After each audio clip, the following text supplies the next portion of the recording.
اعوذ باللہ من الشیطان الرجیم بسم اللہ الرحمن الرحیم۔ اخترباس چینل کے ناظرین السلام علیکم۔ آج حاضر خدمت ہوں ایک نئی ویڈیو کے ساتھ۔ آج ہم بات کریں گے حضرت سکندر ذوالقرنین کے بارے میں۔ ویڈیو شروع کرنے سے پہلے تمام احباب سے گزارش ہے کہ میرے چینل کو سبسکرائب کر لیں اور ساتھ لگے بیل آئیکن کو دبا دیں تاکہ میری تمام نئی آنے والی ویڈیوز آپ تک بآسانی پہنچتی رہیں۔ چلتے ہیں ویڈیوز کی طرف۔ ناظرین، جب سکندر ذوالقرنین نے لشکر کشی کی اور بہت سے ممالک کو فتح کیا اور اس کے بعد اس نے چین کا رخ کیا اور چین کے دارالحکومت کا محاصرہ کیا، اس وقت چین پر فغفور نامی بادشاہ حکومت کرتا تھا۔ اس نے ایک دن اپنے دربان کا حلیہ بنایا اور دربان سے کہا، تم مجھے قلعہ کے باہر نکالو۔ چنانچہ فغفور بادشاہ دربان کا لباس پہن کر باہر آیا اور سیدھا وہاں جا پہنچا جہاں سکندر کی افواج نے ڈیرے ڈالے ہوئے تھے، اور اس نے سکندر کے پاس یہ پیغام بھیجا کہ چین کے بادشاہ کا قاصد ہوں اور آپ سے ملاقات کا خواہشمند ہوں۔ سکندر اعظم نے اسے اپنے پاس آنے کی اجازت دی اور کہا کہ پیغام پیش کرو۔ اس نے کہا، ایسے نہیں، خلوت میں پیغام دینا چاہتا ہوں۔ سکندر نے خلوت کا حکم دیا۔ جب خلوت میسر آئی تو بادشاہ چین نے اس سے کہا کہ میں ہی بادشاہ ہوں چین کا اور میرا نام فغفور ہے۔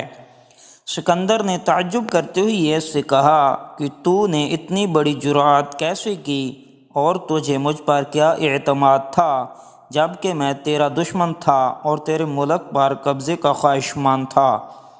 بادشاہ نے جواب دیا کہ جناب، میں یہ سمجھتا ہوں کہ آپ ایک عقل مند اور صاحب فضیلت سلطان ہیں۔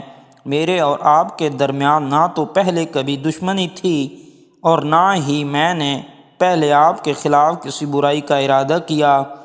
اگر آپ مجھے قتل کر دیتے ہیں تو میری سپاہ بہت زیادہ ہے، اس میں کوئی کمی واقع نہیں ہوگی۔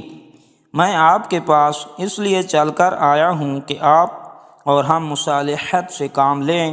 سکندر نے کہا کہ میں اس شرط پر تجھ سے مصالحت کرنے کو تیار ہوں کہ تم مجھے ملک چین کا 3 سال تک کا خراج دو گے۔ بادشاہ نے جلدی سے اس کی شرط قبول کر لی۔ سکندر نے بادشاہ چین سے پوچھا کہ اچھا یہ بتاؤ کہ جب تم 3 سال کا خراج مجھے ادا کرو گے تو تمہارے ملک کی حالت کیا ہوگی؟ فغفور بادشاہ نے جواب دیا کہ حضور، وہی ہوگی کہ اگر ایک دشمن مجھ پر حملہ کرے اور میں مغلوب ہو جاؤں اور جو کچھ اس وقت میرے ملک پر گزری گی وہی حالت 3 سال کا خراج دینے کے برابر ہوگی۔ سکندر نے کہا کہ تم بہت ہی دانا انسان ہو۔ اگر میں ملک چین کے 3 سال کا خراج حاصل کرنے کی بجائے 2 سالوں کے خراج پر قناعت کر لوں پھر تیرے ملک کی حالت کیا ہوگی؟ اس نے کہا کہ پہلی حالت سے کچھ بہتر ہوگی۔ سکندر نے کہا، اگر میں 2 سالوں کے خراج کی جگہ 1 سال کے خراج پر قناعت کر لوں تو پھر تمہارے ملک کی کیا حالت ہوگی؟ اس نے کہا، پھر میری سلطنت میں کوئی خلل واقع نہیں ہوگا اور میں ہرگز پریشان نہیں ہوں گا۔ سکندر نے کہا کہ اگر میں 1 سال کے خراج کی بجائے تم سے ملک چین کا 6 ماہ کا خراج حاصل کروں تو پھر تمہارے ملک کی حالت کیا ہوگی؟ فغفور نے کہا کہ یہ آپ کا احسان ہوگا اور آپ ایسا کریں کہ کل آپ میرے مہمان بنیں اور میں آپ کو اپنے ہاتھوں سے 6 ماہ کا خراج ادا کروں گا۔ دوسرے دن چین کے بادشاہ نے اپنے ملک کے دروازے کھول دیے اور سکندر اپنی نہتی فوج کے ساتھ شہر میں داخل ہو گیا۔ جیسے ہی سکندر اعظم اندر داخل ہوئے تو چینی لشکر نے انہیں چاروں طرف سے گھیر لیا۔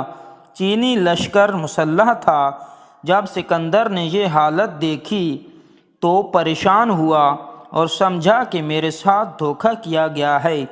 فغفور سے کہا کہ تو نے مجھے دھوکہ دیا ہے اور مجھے قتل کرنا چاہتا ہے۔ فغفور نے کہا کہ نہیں، میں آپ کو کبھی بھی قتل نہیں کروں گا، کیونکہ قضاء الہی کے ساتھ مجھے معلوم ہے کہ اللہ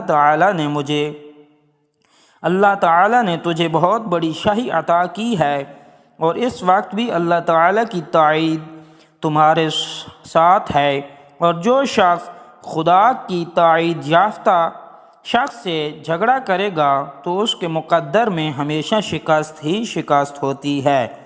اسی لیے میں آپ سے جھگڑا نہیں کرنا چاہتا ہوں، اور میں آپ کو 6 ماہ کا خراج ادا کرنا چاہتا ہوں۔ جیسے ہی فغفور نے اسے 6 ماہ کا خراج دیا تو اس نے یہ کہہ کر خراج واپس کر دیا اور کہا کہ میں آپ کی فہم و فراست سے متاثر ہو کر آپ سے کچھ بھی وصول نہیں کروں گا۔ وآخر الدعوانا عن الحمد للہ رب العالمین، والسلام علیکم ورحمۃ اللہ وبرکاتہ۔